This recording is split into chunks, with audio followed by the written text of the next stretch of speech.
Muito bem, nós gostaríamos de dar prosseguimento à exposição de Juízes, olhando para o capítulo 5, Juízes capítulo 5.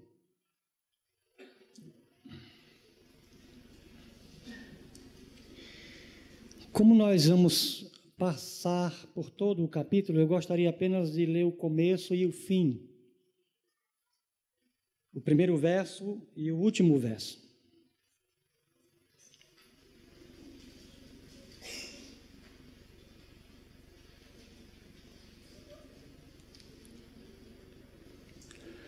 Juízes 5,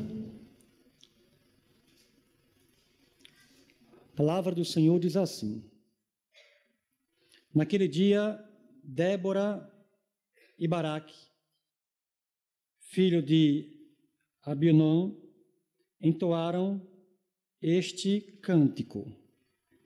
Verso 30, verso 31. Assim pereçam todos os teus inimigos, ó Senhor, mas os que te amam sejam como o sol, quando se levanta na sua força. E a terra teve paz durante 40 anos. Senhor, obrigado por tudo que o Senhor já tem feito. Mas queremos mais. Precisamos de mais, Senhor. E como salmista, erguemos o cálice da salvação para que o Senhor encha novamente, agora, enquanto nos aproximamos da Tua palavra, Senhor. Contempla a necessidade do Teu povo e fala ao nosso coração. Em nome de Jesus, amém e amém.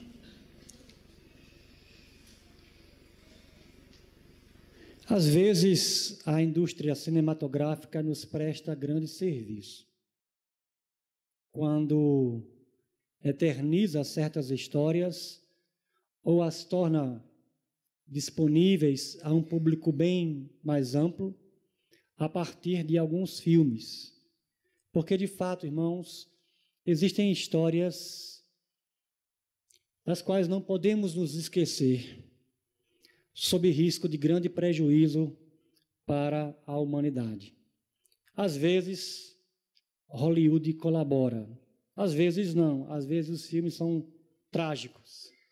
Mas às vezes são filmes que são muito bem recebidos pelo papel que cumprem de um ponto de vista social, de preservar para a humanidade lembranças que precisam estar sempre em nossas memórias.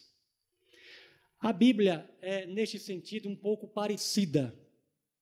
Nós temos inúmeras histórias do povo de Deus, do relacionamento de Deus com o seu povo, as intervenções de Deus, os atos salvíficos do Senhor. Intervenções estas que não se limitam ao que está na Escritura. Neste sentido, a Escritura ela não é exaustiva, claro, ela não apresenta tudo que Deus fez. Aliás, a própria Escritura admite isso. O apóstolo João, escrevendo o 4º Evangelho, disse que, se fosse escrever tudo que Jesus havia feito, não haveria no mundo lugar para tanto livro. De forma que o que nós temos na Escritura, e ela é predominantemente narrativa, ou seja, a Bíblia, em sua porção maior, ela é um conjunto de histórias, mais do que, por exemplo, textos lógicos ou textos argumentativos. A Bíblia é predominantemente narrativa e Deus, em sua sabedoria, entendeu que essas histórias que aqui estão seriam aquelas que deveriam ser preservadas para o bem do seu povo. Tantas outras obras Deus realizou, mas estas Deus entendeu serem suficientes a nós para o conhecermos e termos um relacionamento salvífico com Ele. Diante disso, o livro de Juízes pertence a essa categoria de histórias que o Senhor resolveu preservar para nos fazer grande bem. Dentro desse livro, irmãos, está a história do capítulo 4. Nós fizemos menção ao capítulo 5, mas, na verdade, o capítulo 5 é um hino, é um cântico, que resulta daquilo que Deus fez no capítulo 4. Só que, para entendermos o que está acontecendo no capítulo 4, nós precisamos de todo o livro. Afinal de contas, o autor de Juízes, ele não escreveu o capítulo 4, ele escreveu a obra, ele escreveu o livro. Portanto, se separarmos o capítulo do livro, corremos sérios riscos de compreensão. E aí, quando nós buscamos essa olhada geral no livro de Juízes, existem alguns traços bem característicos próprios do autor, porque esses traços identificam a mensagem que ele quer comunicar. Um desses traços é como Deus escolhe usar pessoas improváveis. Por exemplo, Deus usa um homem canhoto. Hoje, talvez, nós não tenhamos muito preconceito com o canhoto. Eu ainda vivi esse preconceito, porque eu era canhoto de nascimento, mas aí a escola me induziu a ser destro. E hoje a coisa está mais amena, mas na antiguidade, irmãos, era um defeito você ser um canhoto. E aí, quanto mais preconceito nós criamos com certos tipos de pessoas, mais convidamos Deus a usá-las. Quanto mais nós concebemos pessoas como improváveis, mais Deus se deleita em usar essas pessoas. A semelhança, por exemplo, de Gideão, logo depois, menor da família, da menor das tribos. Improvável que Deus use alguém tão insignificante de um ponto de vista social como Gideão. E aí, essa categoria dos improváveis, daquelas pessoas que não dá para pensar em Deus usando, são pessoas encontradas como sendo os grandes servos de Deus, que Deus vai usar para livrar o seu povo, para trazer seu povo de volta a si. Agora, tem uma categoria ou um grupo de pessoas dentro destes improváveis, essa categoria não dá. Não dá para pensar em Deus usando estas pessoas. De quem estamos falando, irmãos? Das mulheres. Exatamente o que você tem no capítulo 4 de Juízes. Alguém poderia conceber várias pessoas que não poderiam ser usadas por Deus. Agora, mulher é a gota d'água. Ah, mulher é a gota d'água.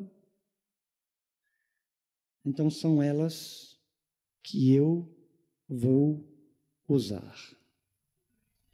Veja bem, nós temos uma série de atos de libertação conduzidos, melhor dizendo, por homens.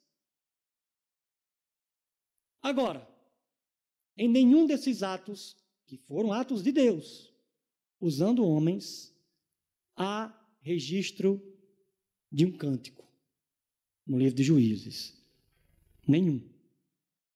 O único ato de Deus que tem um cântico é quando ele usa uma mulher. Sabe por quê esse cântico? Porque esse ato libertador é tão significativo que não dá simplesmente para narrar este ato libertador. Este ato libertador é tão singular que não dá para apenas ser registrado. Este ato tem que ser cantado. E quando você canta, a memória registra muito melhor aquilo que está sendo cantado. Um exemplo, o que nós acabamos de fazer em nosso louvor. Nós não estivemos aí com a letra da música, mas simplesmente o fato de ser algo cantado já nos ajuda a preservar na memória. Então, quando você pensa na mais improvável das pessoas, que é uma mulher, Sendo instrumento de Deus, meu amigo, isso tem que ser registrado da melhor forma possível. E registrar isso da melhor forma possível é transformar este ato de Deus usando uma mulher num hino. É claro, irmãos, que a Bíblia, sob nenhuma hipótese, está recomendando esse preconceito, essa concepção que vê a mulher como inferior e que, portanto, não dá para imaginar Deus a usando. Em nenhum momento a Escritura confirma ou valoriza essa proposta. Isso é um absurdo, até porque a mulher foi criada à imagem de Deus e ela é capaz de ser instrumento de Deus tanto quanto o homem. Só que o nosso Deus usa essas ideias equivocadas, já que nós estamos sempre pensando em pessoas improváveis, com a seguinte proposta: quanto mais você pensar que é uma pessoa improvável, mais eu vou usá-la. Porque aí, irmãos, quanto menos improvável uma pessoa ser instrumento de Deus, maior a glória para Ele. Mais convencido ficamos de que tinha que ser uma obra de Deus. Nesta noite, nós queremos sentar diante da nossa irmã Débora e aprender o que ela tem a nos ensinar com este cântico. Afinal de contas, quando os irmãos leem o verso 1, minha versão está no plural, entoaram. Isso aqui, é claro, é um ajuste dos tradutores, mas o texto hebraico aqui é um singular feminino. Ou seja, é Débora quem está compondo. Baraque aqui está acompanhando. Possivelmente um acompanhamento musical, afinal de contas ele era um levita.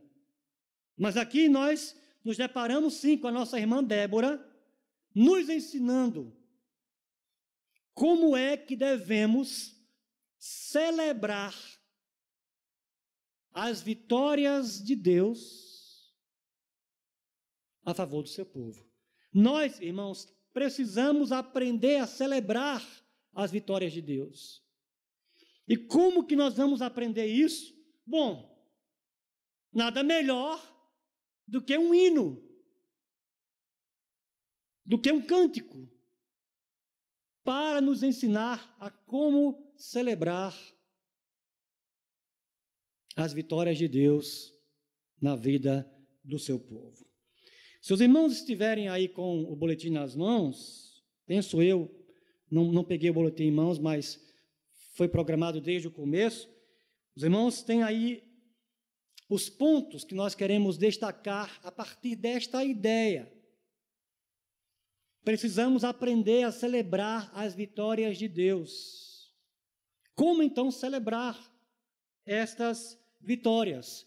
A partir desta celebração que a nossa irmã Débora tão preciosamente nos ensina. Em primeiro lugar, nós aprendemos a celebrar as vitórias de Deus cantando sobre o Deus que vem em socorro do seu povo. Nós cantamos sobre o Deus que vem em socorro do seu povo, verso 1 até o verso 11, parte C. Nessa porção da passagem, eu gostaria de chamar a sua atenção para algumas partes aí a considerar. Primeiro, verso 3, onde Ruth diz que músicas precisam ser compostas. Deus precisa ser celebrado com música, a partir daquilo que Ele faz a favor do seu povo. Outro ponto a considerar no texto, verso 4, parte A, Deus vindo ao Monte Sinai. Quando os irmãos leem no verso 4 que Deus saiu de Seir, Seir era a região de Edom. E o que Débora tem em mente aqui é a ida de Deus para o Monte Sinai. Na verdade, de um ponto de vista geográfico, quando Deus saiu de Seir, ele saiu em direção ao Monte Sinai. E ir para o Monte Sinai, irmãos, era ir para o monte onde a aliança haveria de ser formalmente estabelecida entre Deus e o seu povo. Portanto, o que Débora tem em mente aqui é a lembrança da aliança. Porque, na verdade, o que está sendo cantado aqui é a intervenção de Deus a favor do seu povo em conformidade com os compromissos que ele assumiu na aliança que ele estabeleceu com o seu povo. Em outras palavras, o que Débora celebra no verso 4, parte A, irmãos, é a fidelidade de Deus. Um Deus que não pode voltar atrás com os compromissos que ele assumiu no seu relacionamento pactual com o seu povo. Além disso, ainda o verso 4, parte B, até o verso 5, Débora descreve para nós os efeitos dessa vinda. Verso 5, os montes tremeram perante o Deus do Sinai. E aí veja de maneira explícita agora a menção ao Sinai. Ora, o que significa dizer que os montes tremeram? Para os antigos, o símbolo de maior firmeza eram os montes. Daí que pensar em montes tremerem significaria dizer que o que era indestrutível agora está sendo abalado. O pensamento dos antigos nesse sentido, irmãos, era que se a vinda de Deus abalava os montes, nada poderia resistir às intervenções de Deus. Mesmo um exército como este, de milhares de carros de guerra, quando o texto diz, em contraste com este exército dos inimigos do povo de Deus, que entre o povo de Deus não havia nem escudos. Não interessa. Quando Deus vem, as estruturas mais firmes que você puder encontrar serão abaladas. Verso 6 a 7, parte A, a situação precária na qual o seu povo se encontrava. As estradas estavam desertas e os que viajavam seguiam caminhos tortuosos. Quando nós olhamos, irmãos, para a situação da nossa cidade, nós ficamos cada vez mais apavorados, principalmente se você tiver o hábito, que eu não recomendo que você tenha, de ligar a televisão nos canais locais na hora do almoço. Porque a maioria dos programas são programas sensacionalistas, que acabam criando um certo terror na população. Agora, de fato, a coisa está ficando cada vez mais assustadora. Nós ficamos com medo de sair de casa. Algo parecido, irmãos, acontecendo na época dos juízes. As pessoas saíam meio que sem rumo. Não há trajetória segura. Para onde formos, corremos perigo de vida. Era esta a situação do povo de Deus. Já tinham desistido os camponeses de Israel.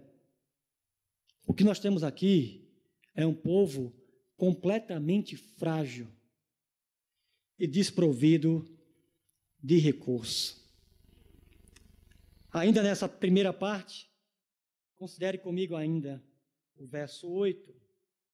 Quando escolheram novos deuses, a guerra chegou às portas. E não se via um só escudo ou lança entre 40.000 de Israel. Irmãos, tudo isso que estava acontecendo era por causa da deslealdade para com o Senhor. Se as guerras chegaram às portas de Israel, não foi porque Deus abandonou o seu povo, ou porque Deus é fraco e incapaz de proteger o seu povo.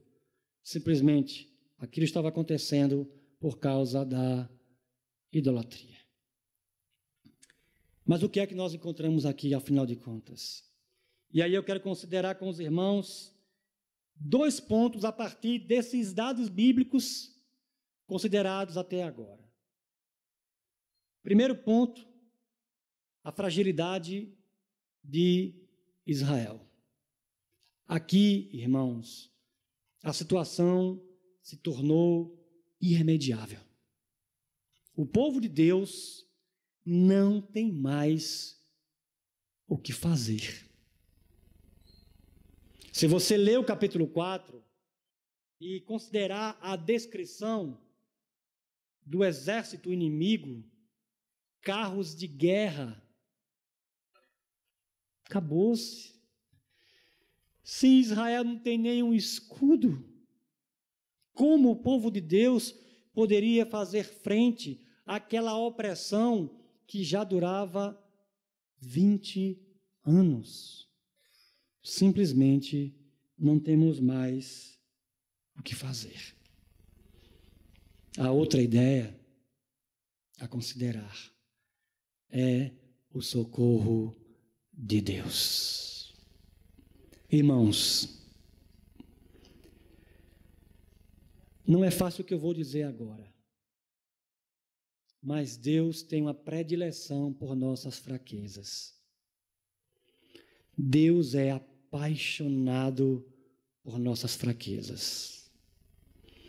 Deus tem deleite em nossa falta de recurso, porque é aí que está armado o palco para a exibição de sua glória. Do Deus que vem em socorro do seu povo quando estamos desprovidos, quando não temos mais o que fazer. E quando ele vem, meu amigo, nem as estruturas mais firmes podem resistir às suas intervenções. Diante disso, algumas aplicações. Em primeiro lugar, segurança. O Deus que não nos deixa sós. O sentimento de solidão é verdade, irmãos. O sentimento, muitas vezes, é de desamparo.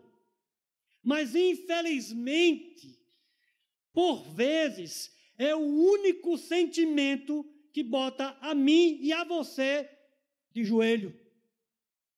É quando nos sentimos sós, sem ninguém por nós, que nos dispomos a, como o povo de Deus fez, a clamar ao Deus que vem em socorro do seu povo oprimido. Portanto, irmãos, primeira aplicação, a aplicação da segurança. Você não está só em suas tribulações e fraqueza. Segunda implicação, a perseverança de Deus conosco. Via de regra, sabe o que é que eu e você fazemos? Damos motivos a Deus para que Ele desista, para que Ele mude de ideia a nosso respeito, para que Ele nos esqueça. Irmãos, damos trabalho demais para Deus. Quantas vezes não o desprezamos e o fazemos publicamente com o tipo de vida que nós temos? Uma vida que não traz honra para Ele. Veja que essa é a situação de Israel, quando eles escolheram novos deuses. Aliás, a maneira como Débora compõe o seu cântico deixa claro que Débora quer fazer um contraste entre Yahvé, o Deus da aliança, e Baal, que é a principal divindade cananeia. Aliás, Baal tinha várias manifestações locais variadas, com nomes distintos, mas que se referiam basicamente à mesma divindade. Aliás, a especialidade de Baal era a tempestade, ou uma das especialidades dele era a tempestade. Não é sem razão que Débora faz menção ao fato de que Deus intervém com chuva. Aliás, é a chuva que faz os carros de guerra do exército dos inimigos do povo de Deus serem inutilizados. Deus está jogando com as armas que eram consideradas armas de Baal. Mas por que isso? Porque o próprio povo de Deus precisava ser lembrado que os ídolos são nada. Quando eu e você escolhemos os ídolos, trabalho pode ser um ídolo, prazer imediato pode ser um ídolo, até a família pode ser um ídolo. N possibilidades, irmãos. Seja qual for o meu ídolo, quando eu o escolho, eu convido a guerra bater a minha porta. Se essa guerra vai ser econômica, se essa guerra vai ser familiar, se essa guerra vai ser emocional, afinal de contas, há vários tipos de guerra nas quais podemos estar nos envolvendo. O fato é que, quando escolhemos os ídolos, damos a Deus razão suficiente para que Ele nos volte as costas. Mas aí, entre aspas, Deus tem um problema com Ele mesmo. Ele não pode negar a si mesmo. Ele não pode abrir mão dos compromissos eternos que Ele firmou. E Ele firmou um compromisso eterno comigo e com você. Quando Ele foi, não ao Monte Sinai, não ao Monte Tabor, que era onde Débora e Baraque estavam, mas quando Ele foi ao Gólgota, lá, uma aliança eterna em Cristo foi firmada com todos aqueles que recebem Jesus, que nele creem. Meu irmão, Deus não desistirá desta aliança nunca.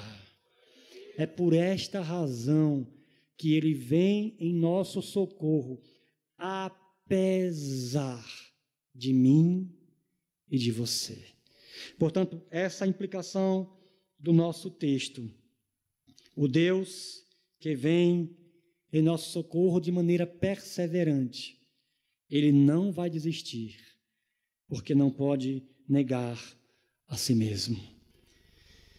Em segundo lugar, nós celebramos as vitórias de Deus, cantando sobre o Deus que usa o seu povo. Versos 11, parte D, até o verso 23. Aqui, de uma maneira própria da poesia hebraica, da estrutura da poesia hebraica, Débora vai fazendo um contraste, um zigue-zague, uma ida e uma vinda, uma ida e uma vinda. E aí, para fins apenas didáticos, nós vamos separar estas vindas e idas. Primeiro, Débora descreve as tribos que não foram à guerra. Afinal de contas, tratava-se de uma convocação. E o povo de Deus deveria estar envolvido com essa convocação. Vejam, Rúben, verso 15, ao verso 16, não vai. Fica pensando, vamos, não vamos, vamos, não vamos. Mas quando vai tomar a decisão, a guerra já acabou. E a grande preocupação da tribo dos Rubenitas eram os rebanhos. Se nós formos, como ficarão os nossos rebanhos? Gileade também está do outro lado do Jordão. Sabe o que isso significa? Do outro lado do Jordão, na Transjordânia, o conflito não é com a gente. Não vai nem chegar aqui, porque eles não vão atravessar o Jordão para virem nos atacar. Então, o problema é das outras tribos lá do outro lado do Jordão. Nós aqui, pensa Gileade, estamos seguros. Dan e Asser, verso 17, tem comércio. Não dá para fechar as portas. Afinal de contas, se você fechar as portas, o comércio não progride. Você tem que ampliar. Você tem que construir filiais. Aumentar o número dos seus consumidores ou dos seus clientes, de forma que Dan e Asser não podem se envolver. Meroz, verso 23, provavelmente a mais próxima geograficamente, portanto, a que mais poderia prestar ajuda de um ponto de vista bélico, a mais necessária neste sentido, a mais disponível, mas se recusa. E isso tão seriamente, irmãos, que o próprio anjo do Senhor autoriza a maldição sobre aquela cidade. Em contraste, nós temos as tribos que foram à guerra. Efraim, verso 14, Benjamim, verso 14, Maquir, verso 14, Zebulon e Sacar. Tribos que aceitaram a convocação e que foram à guerra. Você já parou para pensar no que está envolvido em ir a uma guerra? Irmãos, ir à guerra é se colocar em risco. É uma guerra, meu amigo. Guerra, inevitavelmente, tem morte. É ir sabendo que pode não voltar. Mas se tratava da guerra do Senhor. Se tratava do avanço do reino de Deus. Se tratava da glória de Deus. Se diz respeito ao povo do Senhor, e a glória de Deus está implicada no seu povo, de forma que o que acontece com o povo de Deus repercute na glória de Deus, ou para bem ou para mal. Esse negócio não é só das outras tribos, esse negócio também é do nosso Deus. Portanto, nós vamos nos envolver. O que nós temos então, irmãos? Nós temos um contraste nessa porção do texto. Algumas tribos não se envolvem, outras tribos se envolvem. Aqui nós aprendemos que Deus vai à guerra, que Deus vai em socorro do seu povo, mas que para isso Ele usa pessoas. Ele usa a mim e a você. A pergunta é: estaremos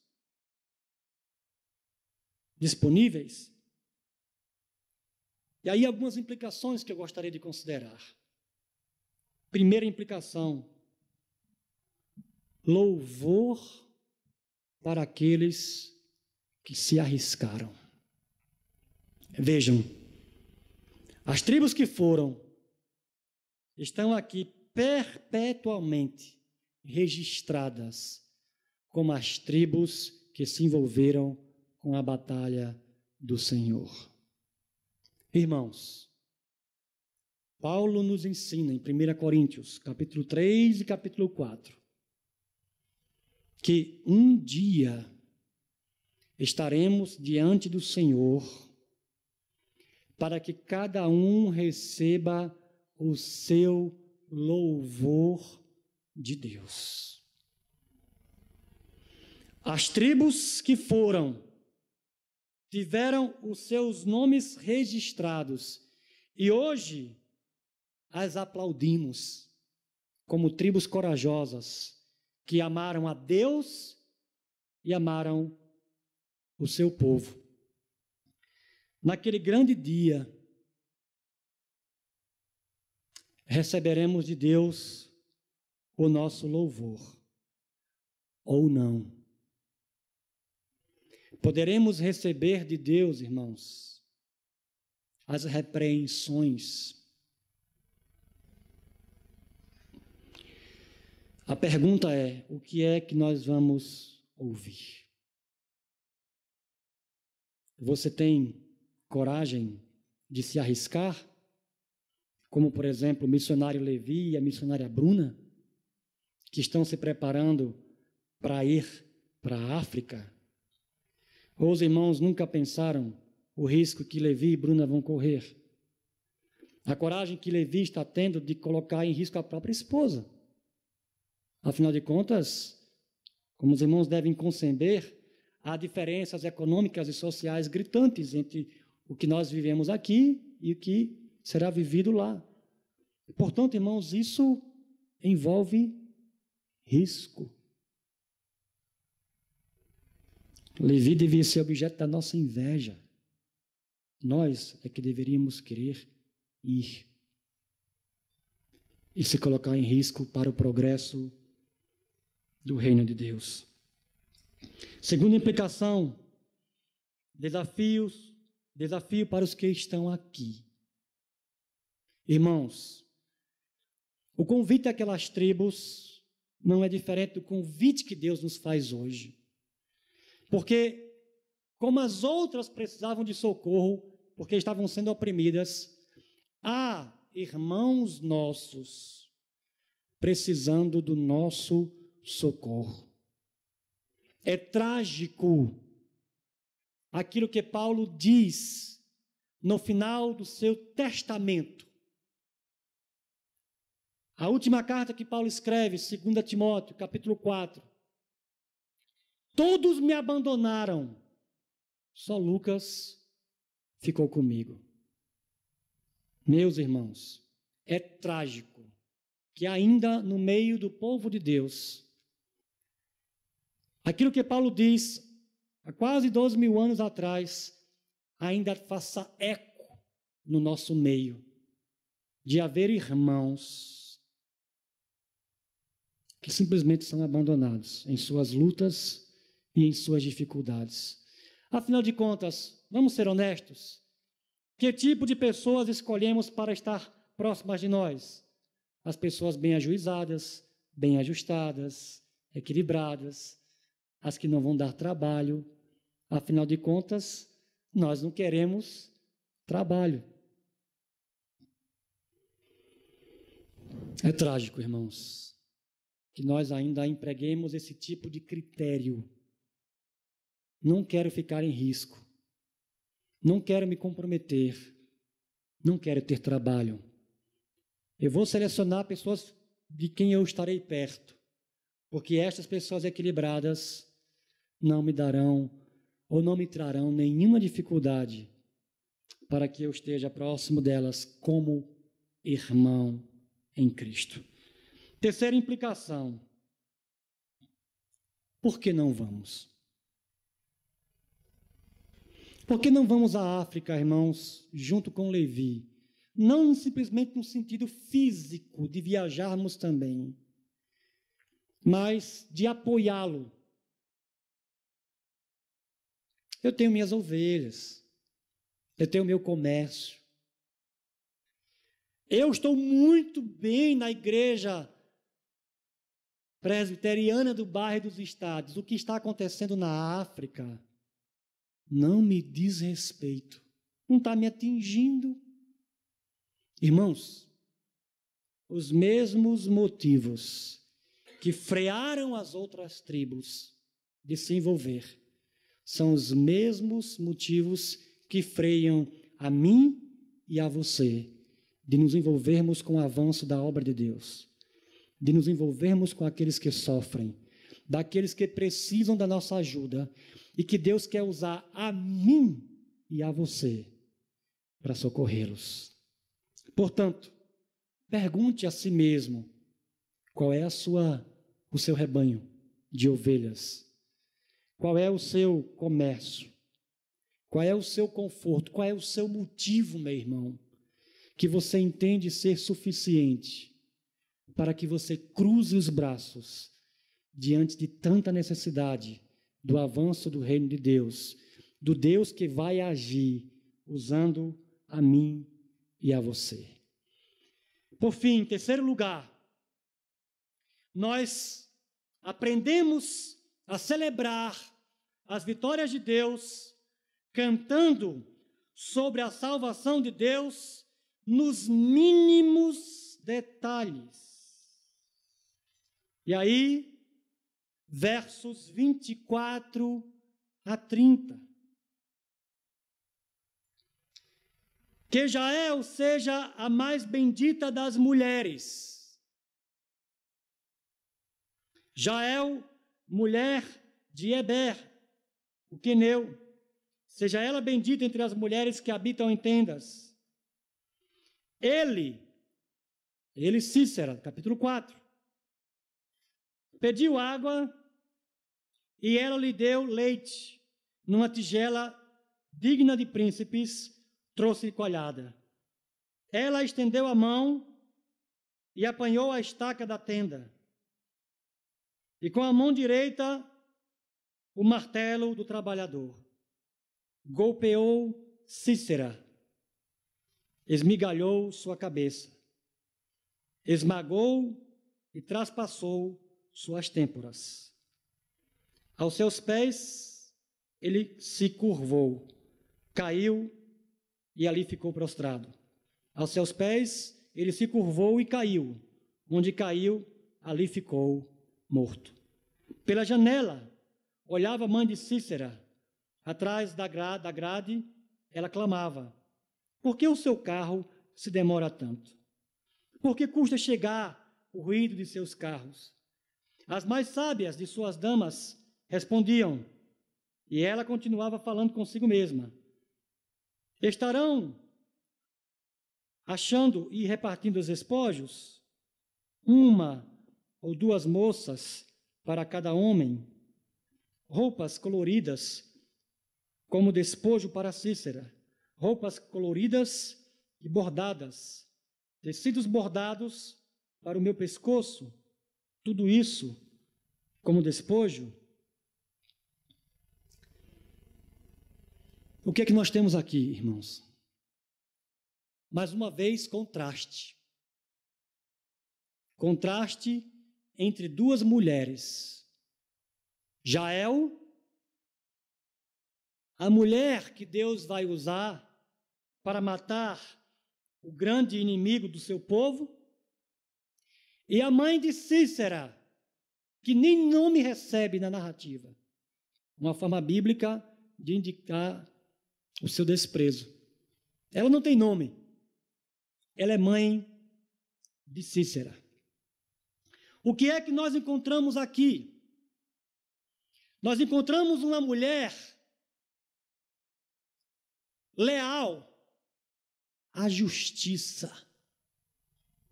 Jael.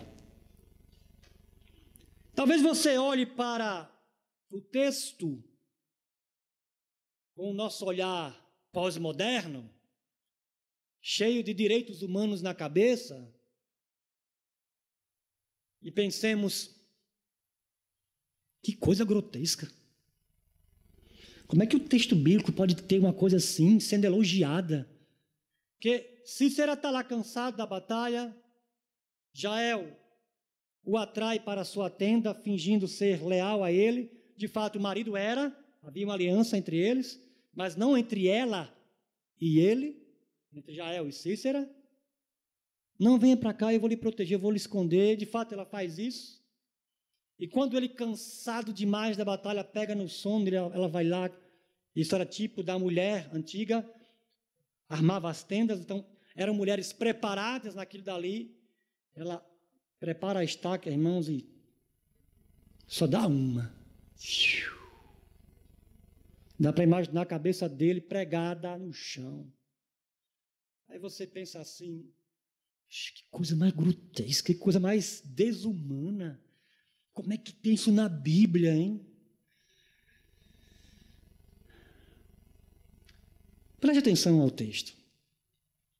Quando a mãe de Cícera está elogiando seu filho, uma das coisas que ela elogia no filho é que o filho era um estuprador. Afinal de contas, num contexto de guerra, as mulheres eram separadas entre os homens. Se tinha muita mulher, dá até para ficar com duas, para você estuprar. Você está achando esse texto muito forte, meu irmão? Você por acaso já estudou a fisiologia da mulher num estupro? Eu não estou falando de mulher virgem não, viu? De moça não, estou falando de mulher. Você sabe como é que é a fisiologia de um estupro? É só você pensar numa relação sexual normal. Relação sexual normal, existem as preliminares, as carícias. Ali, o cérebro já está dando comando à área genital para que a área genital se prepare. Lubrificação, tudo prontinho para a coisa acontecer, com alegria, com prazer, com amor. Num estupro, irmãos, não há nenhum preparo da região genital. A mulher, ela é literalmente furada. Agora pense neste homem fazendo isso repetidas vezes, e mais uma, e mais uma, e mais uma. Ainda está chocado, meu irmão? Então pense que essa moça é sua filha. Qual seria a sua reação? Indignação? Me dê só 5 minutos com este homem num quarto trancado que eu resolvo o problema. Se você se sente assim sendo um pecador, imagine o Deus de toda a glória, que não pode suportar o mal. Exatamente o que nós estamos vendo aqui, irmãos, é a lei da semeadura. Aquele homem que literalmente furou tantas mulheres vai morrer furado por uma mulher, porque o castigo é proporcional à transgressão. O texto, sim, elogia Jael, porque ela é o instrumento de Deus para o juízo daquele homem tão terrível.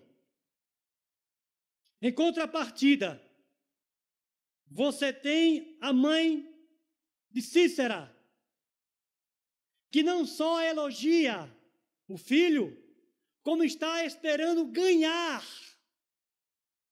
com toda aquela injustiça. Afinal de contas, haverá roupa nova para aquela mulher. Essa mulher que espera ganhar, lucrar, se embelezar com a miséria alheia, terá a pior das notícias: a morte trágica de seu filho. O que nós temos, portanto, irmãos? Nós temos o contraste de duas mulheres, uma leal à justiça e outra que lucra com os ganhos da injustiça. Mas não é só isso que o texto faz para nós. O texto também, irmãos, pinta a salvação de Deus nos mínimos detalhes. Ela foi lá, pegou o leite, deu a coalhada, pegou o martelo, pegou a estaca, se aproximou, deu a primeira, deu a segunda, ele caiu morto, ficou onde estava. Veja que o texto vai se prendendo aos detalhes. Como é que nós celebramos as vitórias de Deus, irmãos? Considerando os detalhes. Permita-me fazer isso agora num texto de Colossenses. Colossenses capítulo 2.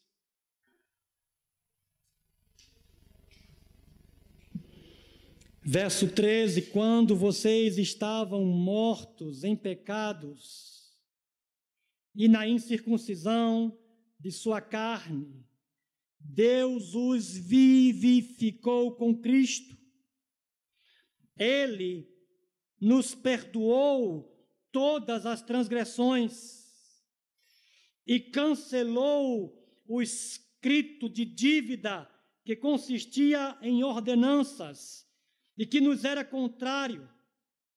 Ele removeu, pregando na cruz, e, tendo despojado os poderes e as autoridades, fez deles um espetáculo público, triunfando sobre eles na cruz. O que é que nós temos aqui, irmãos? Nós temos a salvação de Deus celebrada por Paulo nos mínimos detalhes. Eu preciso conhecer a salvação nos mínimos detalhes. Leia a sua Bíblia, meu irmão, porque você tem que conhecer a salvação nos mínimos detalhes. O que é ser regenerado? O que é ser justificado? O que é ser glorificado? O que é ser reconciliado? O que é ser feito herdeiro? O que é ser recebido na família de Deus em termos de adoção? Conheça a salvação, meu irmão, nos mínimos detalhes. Porque esses detalhes vão empolgar o nosso coração para que celebremos ao Deus que vem nos dar vitória. Algumas implicações desse ponto: não apoie a injustiça.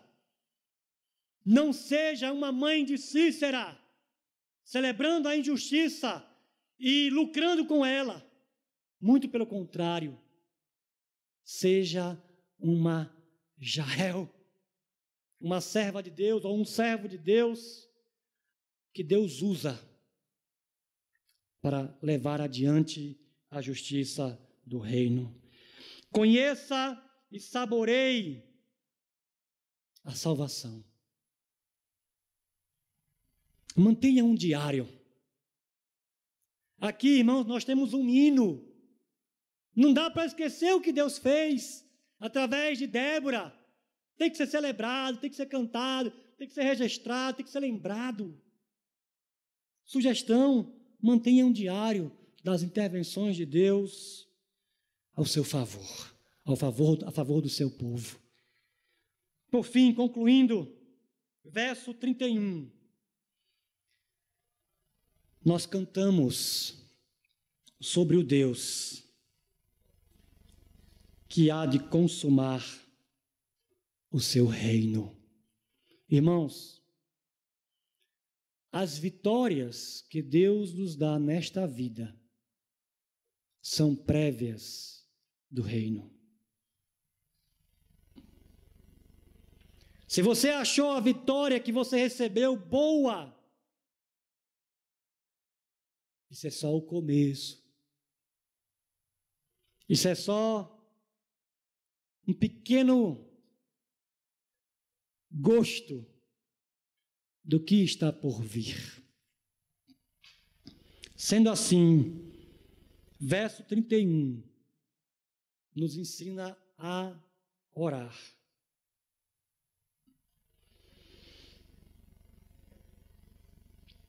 Ore pela vinda do reino de Deus. Cada vitória, irmãos, que Deus nos dá, deve ser no nosso coração, ou funcionar no nosso coração, como um incentivo. Venha o teu reino, Senhor. Ore por você. Ore pelo povo de Deus. Afinal de contas, irmãos, nós corremos o nosso risco.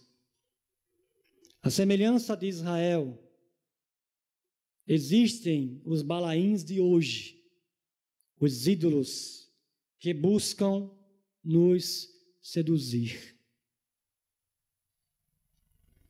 Há irmãos e irmãs precisando do nosso socorro espiritual. Socorro este que nós oferecemos através de oração. Por fim, o desafio. Amar os deuses ou amar o Senhor que nos é leal. Este cântico, irmãos, também funcionava como um desafio para o povo de Deus. Afinal de contas, diversas vezes, no livro de Juízes, qual é a sequência? Deus livra, o juiz morre, o povo peca, vem a opressão, o povo clama, Deus envia o libertador e dá vitória ao seu povo. Débora conclama o povo de Deus a dar um basta neste ciclo de pecado e de deslealdade. O desafio para nós hoje, irmãos, é o mesmo. Se Deus é assim tão maravilhoso, tão leal, Deus sempre presente, socorro presente na angústia, será que Ele já não deu inúmeras provas que evidenciam que Ele é digno de nossa lealdade e que só dele precisamos? Será que Ele não já provou o suficiente, irmãos, em particular na cruz, que nenhum outro ídolo pode fascinar o nosso coração se o amor de Deus já nos conquistou na cruz? Vamos orar.